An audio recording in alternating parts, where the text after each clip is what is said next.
नमस्कार, मैं डॉक्टर स्मृत मिश्रा आपका हार्दिक अभिनंदन करती हूँ आपके अपने channel positive astro with doctor Smriti में। फ्रेंड्स, मैं एक ऑस्ट्रोलॉजर, न्यूमरोलॉजिस्ट, मोटिवेशनल स्पीकर और हूँ आपकी फ्रेंड। मैंने वैदिक ऑस्ट्रोलॉजी और न्यूमरोलॉजी की एक सीरीज़ प्रारंभ की है। वैदिक ऑस्ट्रोलॉजी में मैं मेष से लेके मीन लग्न तक एक श्रृंखला बना रही हूँ, जिसमें 2023 में लेकर आ रही हूँ आपके लिए बहुत सारे प्रेडिक्शंस, रेमेडी और बहुत कुछ। और न्यूमरोलॉजी में मैं पर्सनल ईयर नंबर के अकॉर्डिंग, जिसमें सिर्फ आप अपना बर्थ की डेट, जिस दिन आपका जन्म हुआ था और जिस महीने में जन्म हुआ था, उसमें 2023 जोड़ के आप निकाल सकते हो खुद का अपना पर्सनलाइज ईयर नंबर की क्या आ रहा है, कौन सी एनर्जी आपकी वर्क कर रही है। अगर आपने मेरा पिछले वीडियो नहीं देखा, मैं इस वीडियो में नहीं हूँ, और अगर आपको मेरा वीडियो अच्छा लगे तो प्लीज़ इसको लाइक करिएगा, शेयर करिएगा, सब्सक्राइब करिएगा। पर हम आज आते हैं अपनी चौथी राशि काल पुरुष कुंडली की कर्क राशि कैंसेरियन के लिए। फ्रेंड्स, आज हम बात करेंगे काल पुरुष कुंडली की चौथी राशि कर्क राशि वालों के लिए। अगर आप कैंसेरियन हो तो ये साल आपके लिए लेके आ रहा है बहुत कुछ।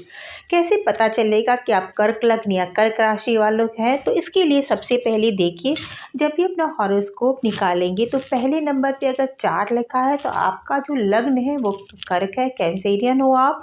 और अगर आपका चंद्रमा कहीं भी 1 से लेके 12वें स्थान में कहीं भी अगर आपका चंद्रमा बैठा है और वहाँ 4 नंबर लिखा है तो आप कर्क राशि के हो। अगर आप कर्क राशि वालों के हो या फिर आपके फैमिली का कोई हो आप बहुत ही केयरिंग, बहुत ही इमोशनल, बहुत सेंसिबल, बहुत ही रिस्पॉन्सिबल। कहा जाता है कि कर्क राशि वाले अपने कंधे पे दुनिया का बोझ उठा के चलते हैं, बहुत ही फेथफुल होते हैं, बहुत ही ऑनेस्ट होते हैं।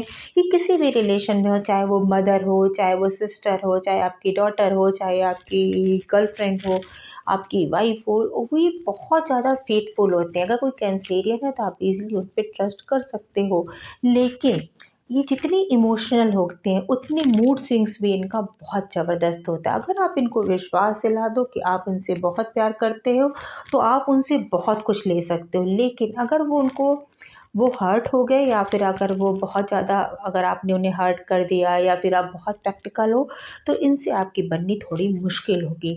ये साल आपके लेके आ रहा है आप बहुत कुछ आपके लिए, क्योंकि देव गुरु आपके जो भाग्येश है, देव गुरु बृहस्पति की कृपा आप पे बनी हुई है। 17 जन वो पहले मैंने बताया था कि ये अभी आपके मीन राशि पे संचरण कर रहे हैं, और जो आपके भाग्येश है, भाग्य के स्थान का स्वामी त्रिकोण में बैठा हुआ है खुद के अपने मीन अपनी राशि में, और वो दृष्टि डाल रहा है आपके लग्न पे, आपके पंचम स्थान पे। और आपका देखिए 1 2 3 4 5 लग्न पे दृष्टि डाल रहा है, 6 7 आपके तीसरे घर पे दृष्टि डाल रहा है, और आपके संतान या पंचम या भाव पे दृष्टि डाल रहा है, जो कि बहुत ही मूल भाव है। जब भी हम वार्षिक कोई प्रेडिक्शन देते हैं तो बेसिकली उन राशियों पे ज़्यादा उनके गोचर पे प्रभाव हम लोग इन्फेसिस डालते हैं, जो कि बहुत समय तक एक राशि में बने रहते हैं। जैसे गुरु हुए, और शनि की एनर्जी हुई, राहु केतु हैं, या फिर मंगल भी जो है, जो 2 महीने तक कम से कम रहते हैं, तो वो देखते हैं। फिर बेसिकली ये भी देखते हैं कि लग्नेश कौन है और उस राशि में कारक ग्रह कौन से हैं। ये सब बृहस्पति तो आपके भाग्येशी हैं, और गुरु की कृपा जहाँ बनी रहे तो फिर और क्या पूछना। फिर निश्चित बात है कि आपके लिए बहुत अच्छा समय तो आपका 2022 में अप्रैल से ही आपका अच्छा समय शुरू हो चुका है। कुछ लोग आपको डराएंगे, कुछ एस्ट्रोलॉजर, अरे इस कर्क राशि पर अड़ैया होने वाली है, अड़ैया स्टार्ट हो। उससे आपको बिल्कुल भी डरने की ज़रूरत नहीं है। कैसे, मैं आपको बताऊंगी आगे। उससे पहले हम ये लेते हैं कि आपको मैंने पहले ही बताया था कि यहाँ पे मीन राशि में गुरु के होने से आपके लग्न पे इसकी दृष्टि बनी हुई है, तो आपका मनोबल पहले से ही बहुत स्ट्रांग बना हुआ है। और साथ ही साथ आपके कर्म, आपने जो भी आपने प्लानिंग की है वर्किंग में या चीज़ों में, उसमें भी आप प्रयासरत हो और उसमें लगे पड़े हो। संतान से संबंधित भी आपके रिलेशन बहुत अच्छे हैं। कुछ लोगों ने कंसीव भी किया होगा, कुछ लोगों को डिलीवरी भी हुई होगी, तो शुभ समाचार या फिर आपको मदरहुड बनने का लेने का मौका मिलेगा। या फिर आपकी एज ज़्यादा है तो हो सकता है पौत्र या पुत्री का भी आपको शुभ समाचार आपको मिले। ये आपका कॉन्फिडेंस लेवल बना पड़ा है थोड़ा-सा जहाँ पे केतु और राहु, राहु यहाँ पे आपके दसम स्थान को मजबूत बना रहा है। कहते हैं राहु 10वीं दुनिया उसके बस में, तो कार्य क्षेत्र में आपका वर्चस्व बना पड़ा है, आपको किसी भी तरह की प्रॉब्लम नहीं हो रही है। कई लोगों का प्रमोशन भी हुआ होगा, कई लोग ज़्यादा अच्छे से अपना काम कर रहे होंगे और उनको इस बार बेगिंग करने की ज़रूरत नहीं पड़ेगी क्योंकि राहु वहाँ पे है, राहु बेग नहीं करता, वो अपना अधिकार छीन के लेता है। लेकिन यहाँ पर जो केतु है, चतुर्थ स्थान पे केतु, कहीं न कहीं आपको माता से थोड़ा डिटैचमेंट आपका बना हुआ है या फिर थोड़ी दूरी बनी हुई है या फिर माता को कुछ प्रॉब्लम है, चल रहा है। साथ ही साथ हो सकता है कई लोग जैसे अपने घरों से डिटैच हों या दूर हो गए हों कि ट्रांसफ़र के कारण या फिर उन्होंने कहीं कोई घर हो जिसको अपना खुद का घर हो, बंद करके वो कहीं और रह रहे हों या फिर कुछ भी जिसमें घर में रह नहीं पा रहे हों क्योंकि केतु वहाँ पे कहीं केतु जहाँ रहता है उस स्थान से आपको डिटैच करता है, ये दूरी बना देता है। तो हो सकता है कि आपका कहीं न कहीं लोगों के साथ ऐसा होगा, मगर बहुत कुछ डिपेंड करता है कि आपका नेटल चार्ट में ग्रहों की क्या पोज़ीशन है। फिर हम लेते हैं शनि। शनि जी अभी तक मकर राशि में विराजमान थे और ये 17 जनवरी के बाद ये आ जाएँगी अपनी मूल त्रिकोण राशि कुंभ राशि में, जो आपके अष्टमेश है। अष्टमेश होके शनि यहाँ पे विराजमान होंगे। तो शनि जब सप्तम स्थान में आपके थे तो आपके कई लोग जो मैरिड थे उनके दाम्पत्य जीवन में थोड़ा-सा नीरसता थी, काफ़ी वो नीरसता महसूस कर रहे थे, बोर्डम महसूस कर रहे थे क्योंकि आपके हस्बैंड जो बहुत ही प्रैक्टिकल और कहीं न कहीं वो बहुत वर्कहोलिक हैं। बहुत ज़्यादा अपने, अगर आप फीमेल हो तो बहुत ज़्यादा अपने वर्क में ध्यान देना, आपको थोड़ा समय कम देना, आपकी इमोशंस को समझना उनके लिए बहुत ही मुश्किल हो रहा था क्योंकि सैटर्न वहाँ बैठा है। सैटर्न जो है बहुत ही शुष्क प्लैनेट है और कैंसेरियन जो है वो बहुत ही इमोशनल है, तरलता, वाटर, लिक्विडिटी, तो उनका नेचर ही लिक्विड है। बह जाते हैं वो भावनाओं में और शनि अपनी चीज़ों को कंट्रोल करके रखता है, तो वहाँ का सैटर्न आपको कहीं न कहीं आपके दाम्पत्य जीवन में थोड़ी शुष्कता, थोड़ा नीरसता बना रहा था। 17 जनवरी के बाद ये स्थिति चेंज होने वाली है क्योंकि सैटर्न जो है 8वें घर का कारक भी माना जाता है, तो आपकी आयु को कोई भी चिंता नहीं क्योंकि सैटर्न वहाँ पे जाके आपकी आयु में वृद्धि करता है। लेकिन इनकी तीसरी दृष्टि इसकी पड़ेगी दसम स्थान पे, तो आपको जहाँ भी इसकी दृष्टि पड़ेगी वहाँ से रिलेटेड आपको अनुशासन में रहना पड़ेगा और आपको हार्ड वर्क करना ही करना पड़ेगा। तो आपको अपने वर्क प्लेस में चीज़ें मिलेंगी, इसमें नो डाउट, लेकिन ऐसा नहीं कि आपको ईज़िली मिलेगी, भाग्य आपके साथ है सब, पर आपको हार्ड वर्क तो पे करना ही करना पड़ेगा क्योंकि सैटर्न की बात ही यही है कि सैटर्न जो है, अगर उसकी दृष्टि से रिलेटेड स्थान पे आप डिसिप्लिन हो गए, आपने अनुशासन दिखाया, आपने कुछ अच्छा किया, तो वो आपको बहुत कुछ दे के जाएगा। लेकिन अगर आपने ढिलाई बरती तो फिर ढिलाई बरती या फिर आप थोड़े से लेज़ी हो गए, तो फिर निश्चित बात है कि वो आपको पटक भी देगा। फिर देखिए तीसरी दृष्टि ये पड़ रही है, फिर सैटर्न की सप्तम दृष्टि आपके दूसरे स्थान पे पड़ रही है, तो कहीं न कहीं वो आपकी वाणी में थोड़ा स्ट्रेट फॉरवर्ड आप ज़्यादा बोलोगे।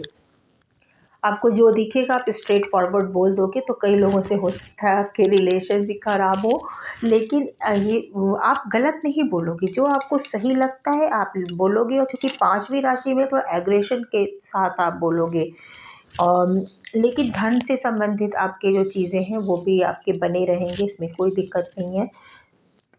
फिर 10वीं स्थिति 10वीं दृष्टि इनकी अपने संतान के संबंधित भाव में पड़ेगी, तो आपको संतान से संबंधित तो आपको एक्शन जैसे लेना पड़ेगा। आप उसके लिए आप कुछ ना कुछ आपको प्रयास करते रहोगे। आप अगर आप के बच्चे छोटे हैं तो हो सकता है बच्चों में ज़्यादा टाइम दो, उनके लिए ज़्यादा डिसिप्लिन हो जाओ और उनको मतलब आपका फोकस रहेगा दसम स्थान पे, और लेकिन ये बहुत अच्छा रिजल्ट दे के जाएंगे क्योंकि मूल त्रिकोण राशि में सैटर्न बैठे हैं, तो जहाँ जहाँ उनकी दृष्टि भी जाएगी वहाँ वो मेहनत तो करवाएंगे पर मेहनत के साथ वो अपने रिजल्ट भी देंगे। आप बिल्कुल निश्चिंत हो जाइए कैंसेरियन कि अगर आपने कोई भी प्लान बनाया है तो ये समय है अपने प्लान को एग्जीक्यूट करने का। स्पेशली अप्रैल तक का समय बहुत ही अच्छा है कि अपने प्लान को जो आप बनाए रहे व्यक्तित्व उसको बनाए रखिएगा, क्योंकि कैंसेरियन के साथ एक प्रॉब्लम होती है, वो मूडी बहुत होते हैं। तो कोई काम करने में, स्टार्ट करने में तो बहुत फास्ट होते हैं, फिर जब वो थोड़ा सा फास्ट जैसे स्टार्ट करने के बाद वो छोड़ स्किप कर देते हैं। लेकिन अगर वो बने रहें अपने कंटिन्यूटी के साथ तो उनके सामने कोई ठहर भी नहीं सकता, क्योंकि उनके अंदर बहुत ज़्यादा क्षमता होती है, चींटी के समान क्षमता होती है, जो बहुत अपने से 10 गुना बोझ लेके भी आगे बढ़ती है। 11वें स्थान पे आपके वक्री मंगल हैं। मंगल जो है वहाँ वक्री और मार्गी दोनों हो रहे हैं काफ़ी समय से बीच बीच में, और ये वृषभ राशि और मिथुन राशि दोनों में गोचर कर रहे हैं।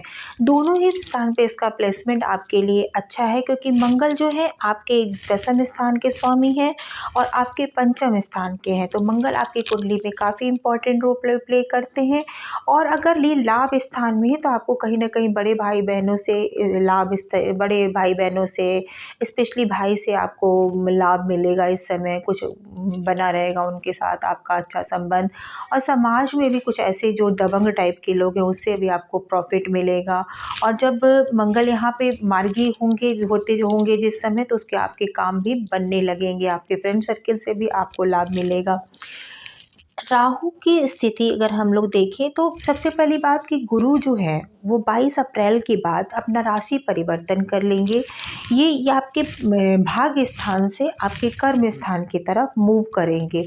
कुछ समय के लिए राहु और गुरु एक साथ रहेंगे, और फिर धीरे धीरे राहु जो है अपना स्थान परिवर्तित करते हुए आपके इधर जाएगा, इधर की तरफ बढ़ेंगे, और इधर मतलब कि आपके भाग्य स्थान की तरफ बढ़ेंगे। और गुरु जो है वो बढ़ते चले जाएंगे दूसरी इधर की तरफ आपके 10वें स्थान में। क्यों? क्योंकि गुरु जो है वो वक्री है, वो उल्टा चलते हैं। ठीक है, तो अभी आपके यहाँ पे है, तो नेक्स्ट इनकी पोजीशन आपकी होगी आपके भाग्य स्थान पे। खैर फिलहाल आपका जो 22 अप्रैल के बाद जो आपकी पोजीशन बनेगी कि आपका जो गुरु है वो जो है 10वें स्थान पे आएगा, जहाँ पे राहु पहले से विराजमान है। यहाँ पर गुरु आपको क्या दिखाएगा? देखिए, गुरु यहाँ पर आके कुछ समय के लिए आपको, देखिए गुरु और राहु का योग को कई लोग काफ़ी नेगेटिव लेते हैं। मैं बहुत नेगेटिव तो नहीं लेती हूँ, पर अलग अलग कुंडलियों में इसका अलग अलग इफ़ेक्ट आता है। आपके लिए होगा कि वर्क प्लेस पे आपको कुछ सावधानियाँ लेने की ज़रूरत होगी। देखिए, गुरु यहाँ पे आके आपके 5वें स्थान पे दृष्टि डालेंगे, तो आपके धन भाव को बढ़ाएंगे, आपकी वाणी संयम में रखेंगे, आपको अच्छा, आपके घर के संबंधित आपको कुछ ना कुछ आप अच्छा गेन करोगे। फिर आपके 7वें स्थान पे आपकी माता का स्वास्थ्य जो अभी तक खराब था, या अप्रैल तक आप परेशान थे माँ के स्वास्थ्य के लिए, या फिर माँ से आपके रिलेशन थोड़े से जो आप डिटैच थे या उतने अच्छे आपके संबंध नहीं चल रहे थे, उसमें इम्प्रूवमेंट होगा। घर में भी आप समय दे पाएंगे थोड़ा सा। फिर आपकी 9वीं दृष्टि जो पड़ेगी वो आपके 6वें स्थान में पड़ेगी। तो 6वें स्थान में अगर आपने कोई ऋण ले रखा था तो उसको आप चुकाने में सक्षम हो जाएंगे। आप जॉब में भी, कई लोगों को जॉब मिल सकती है, क्योंकि 7वां स्थान दैनिक रूटीन का, डेली रूटीन का और सरकारी नौकरी का भी स्थान माना जाता है। और रोगों से, शत्रुओं से भी आपको राहत मिलेगी। लेकिन कुछ बृहस्पति जो है एक्सपेंशन देता है, तो कुछ रोगों में आपकी वृद्धि भी हो सकती है। जैसे अगर आप फास्ट फूड से रिलेटेड कुछ भी खा रहे हो तो आप उसको अवॉइड करिएगा, क्योंकि बृहस्पति वेट गेन का भी कारक होता है, और कहीं ना कहीं लीवर या दूसरी बीमारियों में भी उसका एक्सटेंशन दे देता। तो उसमें आप थोड़ी सी सावधानी आपकी अपेक्षित है।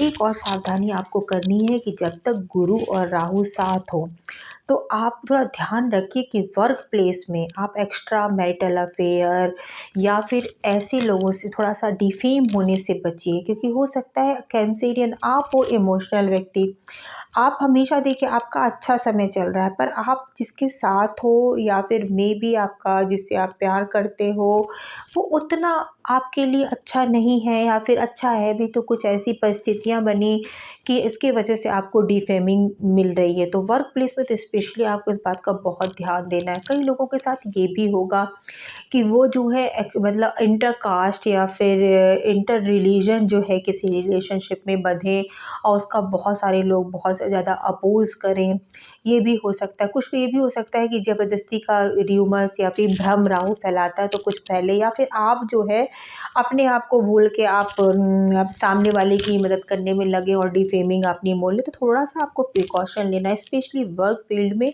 कि अगर वर्क फील्ड में आप किसी ऐसे कोई संबंध हैं भी तो आप उसको थोड़ा-सा लोगों को देख के, सोसाइटी को देख के मैनेज करिए, और थोड़ा-सा अपने रिलेशनशिप को भी जाँचिए कि जिसके साथ आप हैं, क्या वो सच में आपके साथ है या फिर वो आपके इमोशंस के साथ खेल रहा है। इस बात का विशेष ध्यान रखिएगा। नहीं तो यहाँ पर युक्ति आपके वर्क बाकी चीज़ों के लिए ठीक है, सिर्फ डिफेमिंग थोड़ी-सी हो सकती है, उसका आपको ध्यान रखना है। अक्टूबर के बाद 30 अक्टूबर के बाद राहु जो है वो आपके भाग्य स्थान में चले आएंगे और गुरु जो है वहीं बने रहेंगे। तो राहु जब भाग्य स्थान में आएंगे तो अभी तो बहुत, जब आप स्पिरिचुअल थे, थोड़ा सा आप स्पिरिचुअल पार्ट से थोड़े से हटेंगे। हो सकता है कि आप किसी भी धर्म के हों, चाहे आप हिंदू हो, मुस्लिम हो, सिख हो, ईसाई हो, तो हो सकता है कि आप अदर रिलीजन्स की तरफ भी थोड़े से अट्रैक्ट हो या उनकी बातों को भी सुने, या फिर आपकी लाइफ में कोई ऐसा आए जो विधर्मी, मतलब आपके धर्म से अलग हो और उससे आप पहले जो वर्क प्लेस में थी उसके साथ आप स्टैंड करना चाहो और लोगों का, सोसाइटी को आपको थोड़ा सा विरोध का सामना करना पड़े। बाकी जो ओवरऑल कंडीशन है आपकी बहुत अच्छी है। अब हम आते हैं कर्क राशि वालों के लिए, अड़ैया के लिए।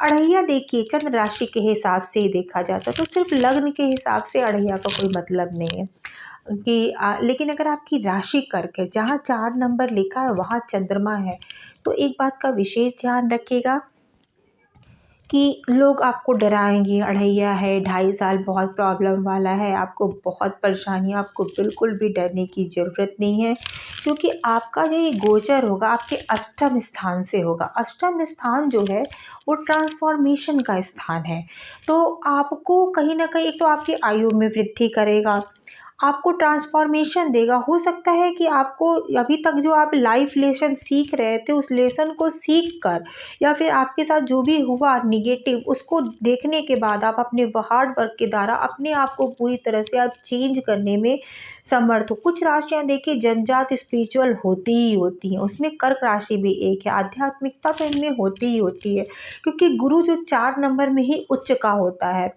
तो ये आध्यात्मिक राशि है, ये लोग ईश्वर में विश्वास करते ही हैं। अष्टम स्थान पे शनि जो है कहीं ना कहीं आपके मन को बांधेगा, मन पे आपके कंट्रोल करेगा, आप थोड़ा सा, हो सकता है थोड़ा उदासीनता की तरफ जाएं, लेकिन यही अष्टम स्थान का स्वामी शनि जो है, क्योंकि इस बार चांदी के बाद पे आ रहे हैं, तो निश्चित बात है आपके लिए बहुत ही अच्छा होगा। और अगर आप पुष्य नक्षत्र के हो और तो कहना ही क्या, निश्चित बात है शनि उसके स्वामी हैं, जुपिटर उसके गुरु हैं, तो फिर निश्चित बात है ये सारा कॉम्बिनेशन जो है आपको अपनी स्पिरिचुअलिटी की पाथ पे ले जाएगा।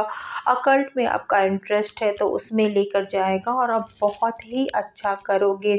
बस लेकिन बशर्ते हार्ड वर्क तो आपको करना ही करना पड़ेगा। सैटर्न बिना हार्ड वर्क के कुछ भी नहीं देता, तो डरने की ज़रूरत थोड़ा उन लोगों को है जो थोड़ा हार्ड वर्कर नहीं है।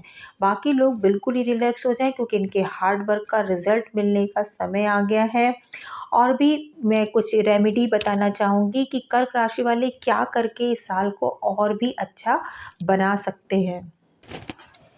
रेमेडी के तौर पे कर्क राशि वालों, आपको अपने गुरु को बल देना है। गुरु को बल देने के लिए अगर आपने पुखराज पहन रखा है तो निश्चित बात है ये आपके लिए बेनिफिट करेगा, लेकिन मैं आसान उपाय हमेशा बताती हूँ। तो आप एक काम करिएगा कि आप हर गुरुवार को कम से कम एटलीस्ट पीले चंदन का तिलक माथे पे धारण करिए। रोज़ कर सके तो बहुत ही अच्छा है। थोड़ा सा दूध, अगर आप जो लोग पीते हो, जिनको दूध से कोई प्रॉब्लम, एलर्जी नहीं है, दूध में थोड़ी सी हल्दी डाल के पीना स्टार्ट करें, उससे भी आपका जुपिटर जो होगा वो स्ट्रांग होगा। और आप जो है एक गुरुओं का सम्मान करें, अपने जो भी गुरु हैं उनका सम्मान करें। कर्क राशि वालों, आपके जो देवता है शंकर भगवान है, जब आपके राहु के साथ बृहस्पति की युति हो अप्रैल से लेके अक्टूबर तक, उस बीच आप शंकर भगवान का विशेष जलाभिषेक करें, उनका विशेष ध्यान करें। वो आपको डिफेमिंग से बचा के नेम और फेम की तरफ आपको लेके जाएगा। उसमें भी डरने की ज़रूरत डिफेमिंग से डरने की नहीं है, क्योंकि वो भी लॉन्ग लास्टिंग नहीं रहेगा। 30 अक्टूबर के बाद राहु अपनी पोजीशन बदल देंगे और आपको भाग्य का साथ तो मिलना ही मिलना है। और बहुत सारी शुभकामनाएं के साथ आपके नववर्ष बहुत ही अच्छा हो, बहुत ही प्रॉस्परस हो। और बताइएगा आपको मेरा वीडियो कैसा लगा।